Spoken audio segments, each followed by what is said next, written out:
ঘোড়াটা খুব পছন্দ করতেন। একদিন তিনি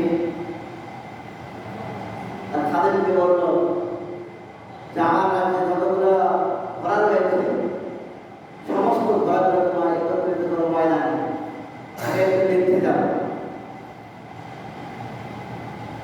হযরত সুলাইমান আলাইহিস সালামের হুকুমে খাদেমরা সমস্ত ঘোড়াগুলো ময়দানে অবস্থিত করলেন। কারণ তার ঘোড়াটা ছিল তার প্রিয়, ভালো লাগতো তার। ঘোড়াকে যখন একত্রিত করা হলো, হযরত সুলাইমান আলাইহিস সালাম ঘোড়াটাকে পরিদর্শন করতে গেলেন, দেখতে গেলেন। ঘোড়াগুলো এমন সুন্দরভাবে সাজিয়েছিল, ঘোড়াটা এমন সুন্দর ছিল। এমন দৃশ্য দেখে হযরত সুলাইমান আলাইহিস সালাম আসরের নামাজটা তার বাধা হয়ে গেল, তার সূর্যটা ডুবে গেল, আসরের নামাজ পড়তে পারেনি।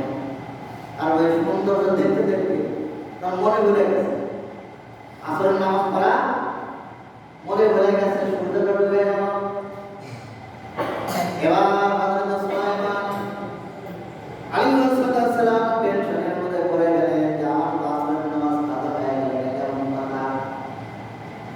সেই ঘোড়াটা দেখতে গিয়ে আমার আসরের নামাজ কাজা হলো।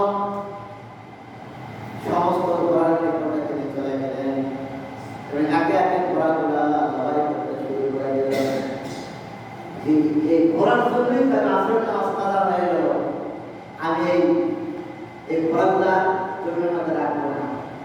কত বড় ভয় ছিল আল্লাহর ইবাদতের জন্য। সারা বিশ্বের মুসলমান, সারা বিশ্বের মানুষের মধ্যে হয়েছিল শুরু হয়ে গেল যে হযরত সুলাইমান আলাইহিস সালাম আমল করেছে, সুন্দর সুন্দর ঘোড়াগুলো হত্যা করল। কিন্তু আল্লাহ রাব্বুল আলামিন আমাদের খবর জানেন, জানেন না? হযরত সুলাইমান আলাইহিস সালামের এই ঘটনা দেখে মহান আল্লাহ রাব্বুল আলামিন খুশি হয়ে গেলেন। সুবহানাল্লাহ, যে আমার ইবাদত সে পালন করতে পারে নাই, যার কারণে ঘোড়াগুলো কি করেছে, জবাই করেছে। আমি তার জন্য খুশি হয়েছি এবং খুশি হয়ে 4টে পুরস্কার দিয়েছি। কয়টা পুরস্কার? 4টা পুরস্কার আমি দিয়েছি আল্লাহ রাব্বুল আলামিন। সারা জমিনের মধ্যে মানুষগুলো যদি হইচই করুক না কেন, অপরাধ করে স্বীকার করুক না কেন, এই ঘোড়াগুলো জবাই করার কারণে আমি আল্লাহ রাব্বুল আলামিন খুশি হয়েছি। এই খুশি হওয়ার কারণে আমি আল্লাহ 4টা পুরস্কার থেকে উপহার দিয়েছি। সুবহানাল্লাহ। তাকে 8 নম্বর পুরস্কার দিলেন আল্লাহ রাব্বুল আলামিন যে সূর্য তুমি আমার সুলাইমানের জন্য আসরের সময় হয়ে গেল। সুবহানাল্লাহ। সূর্য যখন আসরের সময় হয়ে গেল, হযরত সুলাইমান আলাইহিস সালাম আসরের নামাজ আদায় করলেন। সুবহানাল্লাহ, সুবহানাল্লাহ। 2 নম্বরে পুরস্কার আল্লাহ রাব্বুল আলামিন দিয়ে দিলেন। এতদিন তিনি ঘোড়ার উপরে সওয়ার হয়ে বিভিন্ন জায়গায় তিনি চলে যেতেন, আল্লাহ রাব্বুল আলামিন তার জন্য বাতাসটা নিযুক্ত করে দিলেন। বাতাস উপহার দিলেন। বাতাসের যে হুকুম দেওয়ার সঙ্গে সঙ্গে হযরত সুলাইমান আলাইহিস সালাম পৃথিবীর এক প্রান্ত থেকে আরেক প্রান্ত তার সিংহাসন বহন করে নিয়ে যেতে পারেন। সুবহানাল্লাহ। বাতাস কথা শুনতো, বাতাস কথা শুনতো। আল্লাহ রাব্বুল আলামিন 3 নম্বর পুরস্কার দিলেন। সারা পৃথিবীর মধ্যে যতগুলো জিন ছিল সমস্ত জিন তার আনুগত্য হয়ে গেল। হযরত সুলাইমান আলাইহিস সালাম যে হুকুম করতেন সেই হুকুম জিনগুলো পালন করতে বলেন। সুবহানাল্লাহ। 4 নম্বর পুরস্কার আল্লাহ রাব্বুল আলামিন দিলেন।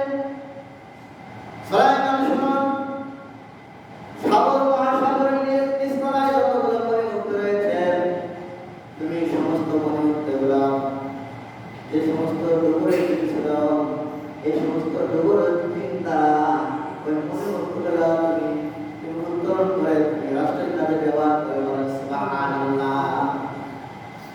তাহলে এই জমিনের মধ্যে প্রায় নবীগুলো ঘোড়াকে কি বলছে, ভালোবাসে।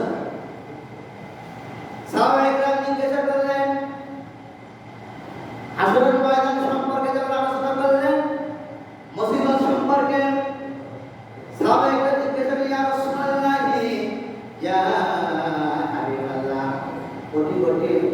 মানুষের মধ্যে আপনার উম্মতকে আপনি কিভাবে চিনবেন?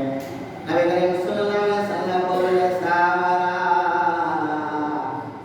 লক্ষ লক্ষ কোটি কোটি ঘোড়ার মধ্যে যে ঘোড়া মাথাতে যদি শীত থাকে, সাদা থাকে, তাহলে সেই সমস্ত ঘোড়াকে শীতের কোনো অসুবিধা হবে? কালো ঘোড়ার মধ্যে মনে করেন 100 ঘোড়া, আপনি সাদাওয়ালা ঘোড়া, এগুলো ঘোড়া শীত থেকে অসুবিধা হবে? অসুবিধা হবে না। নবী করিম সাল্লাল্লাহু আলাইহি ওয়াসাল্লাম বলেন, আমার সাহাবারা শুনো, আমার উম্মতরা 5 ওয়াক্ত নামাজ যখন আদায় করবে, নামাজ আদায় করার পূর্বে মুহূর্তে যখন তারা ওযু করবে, ওযু করার কারণে কাল কিয়ামতের ময়দানে তাদের সমস্ত পাপগুলো আলোকিত হয়ে যায়। বলেন সুবহানাল্লাহ। তারা হাতগুলো আলোকিত হয়ে যাবে, দুই পায়ের কাঁটা পর্যন্ত আলোকিত হয়ে যাবে। আলোকিত দেখে আমি আমার উম্মতকে চিনে নেব। বলেন সুবহানাল্লাহ। ওরা পাঁচজন বলেন সময় দেওয়া মসজিদে, এই জন্য সূরাতুল আযিয়া তৎকালীন সময় আল্লাহ রাব্বুল আলামিন যুদ্ধের ক্ষেত্রে ঘোড়া ব্যবহার করার জন্য রাসূলকে উপহার দিয়েছিলেন এবং জান্নাতের মধ্যে যখন জান্নাতীরা এই ঘোড়ার উপরে সওয়ার হয়ে জান্নাতের এক প্রান্ত থেকে আরেক প্রান্ত ভ্রমণ করবে, ঘোড়াটা উড়ে উড়ে চলে যাবে, যে জায়গায় তার মন চাইবে সেই জায়গায় চলে যাবে। বলেন সুবহানাল্লাহ। জমির মধ্যে ঘোড়ার মতো প্রাণী এত দ্রুত গতি সম্পন্ন কোনো প্রাণী নেই। যুদ্ধের ক্ষেত্রে সবসময় তারা ব্যবহার করে। সময় দেওয়া অবস্থাতে এই জন্য নবী করিম সাল্লাল্লাহু আলাইহি ওয়াসাল্লাম বলেছেন, আল খায়রুল মা'কুদু ফিল নাওয়াসিহা আল খায়রু ইলা ইয়াউমিল কিয়ামাতি। আমার সাহাবায়ে কেরাম শোনো, ঘোড়ার কপালে আল্লাহ রাব্বুল আলামিন রহমতের বরকত ঝুলিয়ে দিয়েছেন। বলেন সুবহানাল্লাহ। এত বরকতময় প্রাণী আল্লাহ রাব্বুল আলামিন সৃষ্টি করলেন। এই যে 5টি শপথ খাইলেন, কয়টা শপথ? 5টা শপথ। 1 নম্বর আল আদিয়া শপথ খাইলেন, 2 নম্বর আল মুদিরা শপথ খাইলেন, 3 নম্বর আল আদিয়া দাওয়া শপথ খাইলেন, 1 নম্বর শপথ, 2 নম্বর আল মুরিয়া পাতাহা শপথ, 3 নম্বর আল মুদিরা সুবহা শপথ, 4 নম্বর মাসার নবী নামা শপথ, 5 নম্বর মাসার নবী জামা। এই কোরআন 5টি গুণের বিষয়ে আল্লাহ তাআলা শপথ খাইলেন। শপথ খাওয়ার পর বললেন যে আমি কি জন্য শপথ খাইলাম? আমার বান্দারা তোমরা শোনো। 6 নম্বর আয়াত আল্লাহ তাআলা বললেন, ইন্নাল ইনসানা লিরাব্বিহি লাকানুদ। আল্লাহ তাআলা বললেন 5টি শপথ খাওয়ার পরে কি জন্য শপথ খেলাম? ইন্নাল ইনসানা, নিশ্চয় মানুষ, লিরাব্বিহি, তার রবের প্রতি লাকানুদ। লাকানুদ অকৃতজ্ঞ, অকৃতজ্ঞ মানুষগুলো আল্লাহর প্রশংসা করে না। কে বলেছে? আল্লাহর কথা সত্য না মিথ্যা? অবশ্যই সত্য। আল্লাহ হযরত সুইদ রাহমাতুল্লাহি আলাইহি ইন্নাল ইনসানা বলা হয়েছে আল কাফিরুন।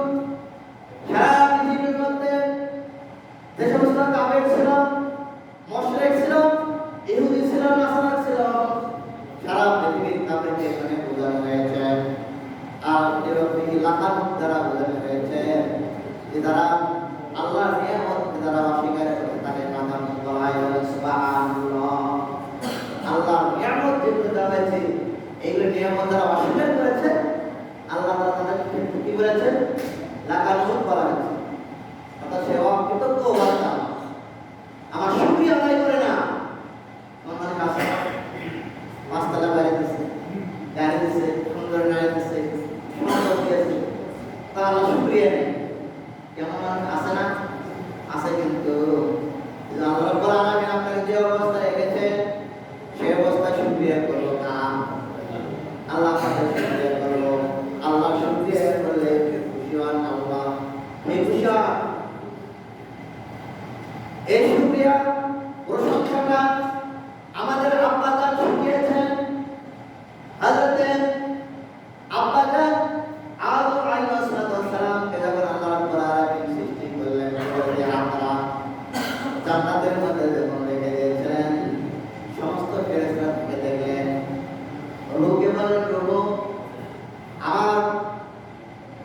আদমের দেহের মধ্যে তুমি প্রবেশ করো, রূহ যা দেখলেন শরীরের মধ্যে প্রবেশ করে দেখলেন সমস্ত দেহটা হচ্ছে অন্ধকার, থাকতে পারে না। আল্লাহ রাব্বুল আলামিন হযরত আদম আলাইহিস সালামের কবরে নূরে মুহাম্মদ যখন ঢুকে দিলেন সমস্ত দেহটা আলোকিত হয়ে গেল, বলেন সুবহানাল্লাহ। এবং যখন রূহ যখন দেহের মধ্যে চলে গেল, আপাদান নাড়া দিলেন। ঘুমন্ত মানুষ ঘুম থেকে জাগায় নাড়া দেয় না, নড়ে উঠলেন। নড়ে ওঠার সঙ্গে সঙ্গে তার একটা হাসি আসলো। কি আসলো? হাসি আসার সঙ্গে সঙ্গে আব্বাদান সঙ্গে সঙ্গে বললেন আলহামদুলিল্লাহ, সুবহানাল্লাহ। আল্লাহ রাব্বুল আলামিন খুশি হয়ে গেলেন, আনন্দিত হয়ে গেলেন। যারা একজন মানুষকে সৃষ্টি করলেন, আমি কি তাকে প্রশংসা করার জন্য বলি নাই? কি বলেছে আল্লাহ? আল্লাহ রাব্বুল আলামিন বলেন নাই আব্বাদান আলহামদুলিল্লাহ বলে খুশি হয়ে গেল। এটা বলার সঙ্গে সঙ্গে আল্লাহ রাব্বুল আলামিন খুশি হয়ে গেল। আল্লাহ রাব্বুল আলামিন খুশি হয়ে বললেন ইয়ারহামুকাল্লাহ, বলে সুবহানাল্লাহ।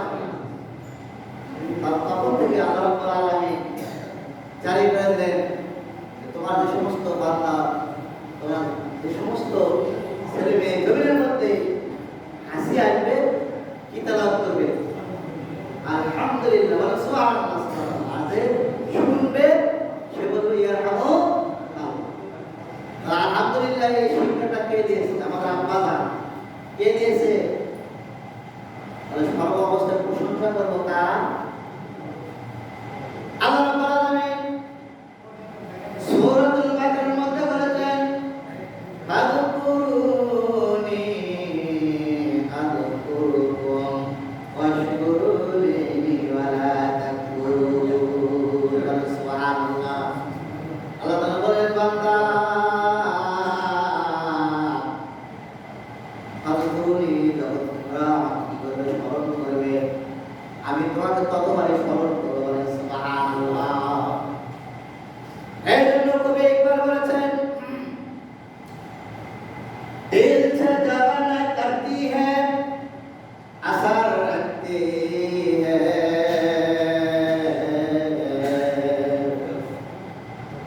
दिल से जवाना करती है असर रखती है, वरना भी मगर काते परवाज़ रखती है। যখন কোন বান্দা বিপদে মুসিবতে পড়ে যখন ডাকে আল্লাহ, একবার ডাক দেওয়ার সঙ্গে সঙ্গে আল্লাহ রাব্বুল আলামিন ৭০ বার ডাকে সারা দিয়ে বলে বান্দা আমি হাজির, তুমি কি চাও? বলেন সুবহানাল্লাহ। তাহলে বিপদে মুসিবতে কাকে ডাকবো? আল্লাহ রাব্বুল আলামিনকে ডাকবো। এই জন্য আল্লাহ রাব্বুল আলামিন সূরাতুল ইব্রাহিমে ৭ নম্বর আয়াতে কারিমে আল্লাহ রাব্বুল আলামিন ঘোষণা করে দিয়েছেন লাইন শাকারাতুম লাযিদান্নাকুম ওয়া লা ইয়াকাফারতুম ইন্না আযাবি লাশাদীদ। সুবহানাল্লাহ। আল্লাহর প্রশংসা করলে, শুকরিয়া করলে নিয়ামত বাড়িয়ে দেবেন কে? ঘোষণা কার? আল্লাহ রাব্বুল আলামিনের ঘোষণা। এই জন্যই আসমান জমিনের মধ্যে সর্বশ্রেষ্ঠ নিয়ামত হলো আমার রাসূল। কে? আমার রাসূল হচ্ছে সৃষ্টি জীবের মধ্যে হচ্ছে শ্রেষ্ঠ নিয়ামত। আমরা এই শ্রেষ্ঠ নিয়ামত পেয়েছি, আমার রাসূলকে পেয়ে খুশি না বেজার? খুশি না বেজার? আসমান জমিনের মধ্যে শ্রেষ্ঠ নিয়ামত কে? নবী করিম সাল্লাল্লাহু আলাইহি ওয়াসাল্লাম। তারপরে দ্বিতীয় নিয়ামত হলো আসমান জমিনের মধ্যে সবচেয়ে শ্রেষ্ঠ নিয়ামত কিতাব হচ্ছে কোরআনুল কারীম। বলেন সুবহানাল্লাহ। রাসূল এত নিয়ামত কেন জমিনের মধ্যে? বিশাল আলোচনা আল্লাহ রাসূলের নিয়ামতের শুকরিয়া আদায় করার জন্য আপনার সারাটা জীবন সারাটা পড়িতে হবে, শুনিতে হবে, তার কোরআন সুন্নাহ জীবনটা পরিচালনা করতে হবে। বলেন সুবহানাল্লাহ। জীবন পরিচালনা করবো কার সুন্নাহ? কোরআন সুন্নাহর আলোকে জীবন পরিচালনা করবো। রাসূলের মহব্বত আর ভালোবাসায় আমরা অন্তরটা যদি ভরে না যায়, তাহলে আপনার এই ইবাদত বন্দেগীতে কোনো কাজে আসবে না। অন্তরটা সবসময় ভরপুর করতে হবে কার ভালোবাসা? রাসূলের ভালোবাসা। আল্লাহ রাব্বুল আলামিন এত ভালোবাসলেন যাকে হাবিবুল্লাহ বলে দিয়েছেন। কি উপাধি? পৃথিবীর কোনো মানুষকে কোনো নবী রাসূলকে হাবিবুল্লাহ বলে দেয় নাই, তার রাসূলকে তিনি হাবিবুল্লাহ বলে দিয়েছেন। এবং আল্লাহ রাব্বুল আলামিন বলেছেন, আমি আল্লাহ রাব্বুল আলামিন তার সম্মান বুলন্দ করেছি সর্বোচ্চ। বলেন সুবহানাল্লাহ। নবী করিম সাল্লাল্লাহু আলাইহি সাল্লামকে যারা তৎকালীন সময়ে যারা অস্বীকার করেছিল, এত শ্রেষ্ঠ নিয়ামতকে যারা অস্বীকার করেছে, এবং অস্বীকারী মুশরিক ইহুদিকে কি বলা হয়েছে? লাকানুত। কি বলা হয়েছে? লাকানুত। যে সমস্ত মানুষ অকৃতজ্ঞ এবং যারা শুকরিয়া আদায় করে না। তাহলে সর্বশ্রেষ্ঠ রাসূলকে যারা পাইল মক্কা তৎকালীন সময়ে এমন লোক, এমন মুশরিক, এমন ইহুদি, এমন লোক কিন্তু বর্তমানে আছে।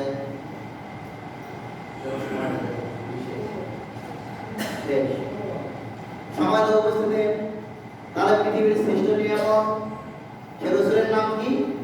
জনাবে মুহাম্মদুর রাসূলুল্লাহ সাল্লাল্লাহু আলাইহি ওয়াসাল্লাম। আমার রাসূলের সুন্নাত তরিকায় যারা জীবন পরিচালনা করবে না, অস্বীকার করবে